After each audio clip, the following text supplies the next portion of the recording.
Kuala Selangor telah mempunyai penempatan kediaman sejak awal kurun ke-16 Masihi lagi. Kawasan seperti Jeram ke pematang seberang Sungai Selangor juga telah wujud sejak abad itu.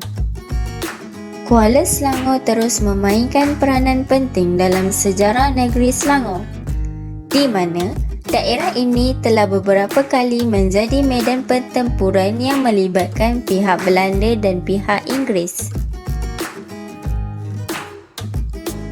Lokasi ini menjadi salah satu destinasi yang semakin popular buat pelancong dan orang luar dari daerah ini.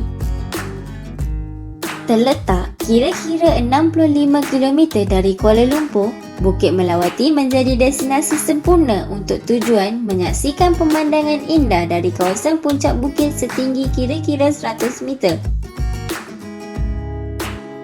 Untuk sampai ke Bukit Melawati tidaklah begitu sukar kerana terdapat papan tanda untuk sampai ke Bukit Melawati. Dan kini, dengan kerjasama Majlis Daerah Kuala Selangor, Kerajaan Negeri melalui Exco Pelancongan dan juga Majlis Daerah Kuala Selangor telah mempunyai rancangan tempatan iaitu rancangan khas Bandar Melawati. Baru sahaja dilancarkan tahun lalu. Jadi rancangan khas Bandar Melawati ini selama 5 tahun dirancang untuk membangunkan khususnya kawasan di Bandar Baru, Bandar Melawati dan juga di kawasan warisan Bukit Melawati. Di mana di sini dua lokasi utama ini yang mempunyai peninggalan sejarah, warisan dan tempat-tempat pelancongan, sama ada alam semula jadi. Kita ada Taman Alam Kuala Selangor, kita ada Bukit Melawati, Muzium Sejarah Kuala Selangor dan Pekan Lama Kuala Selangor. Semua ini akan dibangunkan.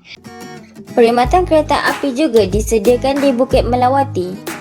Turut tersedia ruang parking percuma untuk pengunjung yang datang menaiki kenderaan sendiri. Tiket dikenakan jika anda memilih menaiki tram kereta api untuk ke atas Bukit Melawati.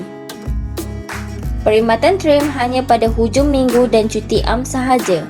Waktu operasi 9 pagi hingga 6 petang.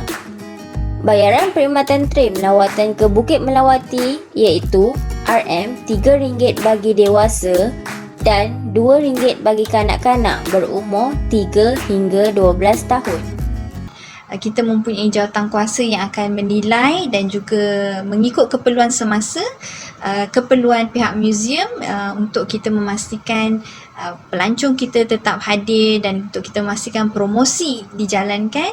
Yang penting adalah juga ilmu dan juga sejarah kita diketahui dan diambil maklum oleh terutama generasi muda, anak-anak pelajar kita. Jadi kita tidak mahu muzium ini seolah-olah satu tarikan yang lama yang tidak lagi diminati oleh anak-anak muda zaman sekarang, terutama generasi muda, tetapi ianya perlu sentiasa relevan kerana sejarah ini amat penting untuk semua rakyat di negeri Selangor, khususnya mengetahui asal-usul mereka.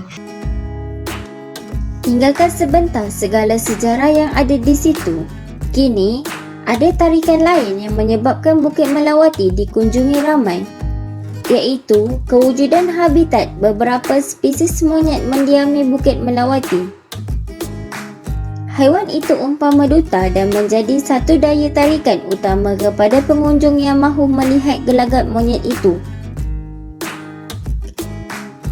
Menurut penjaja makanan monyet, spesies jenis lotong lebih mesra dan tidak seagresif seperti spesies kera biasa. Bukan sahaja pengunjung tempatan tetapi pelancong dari luar negara serta sesetengah juru foto gemar melihat dan merakam gelagat monyet-monyet di Bukit Melawati ini. Namun saya lihat banyak kelemahan juga dalam sudut pengurusan dan juga tindakan, kadang-kadang agak lambat ataupun soal peruntukan yang kurang.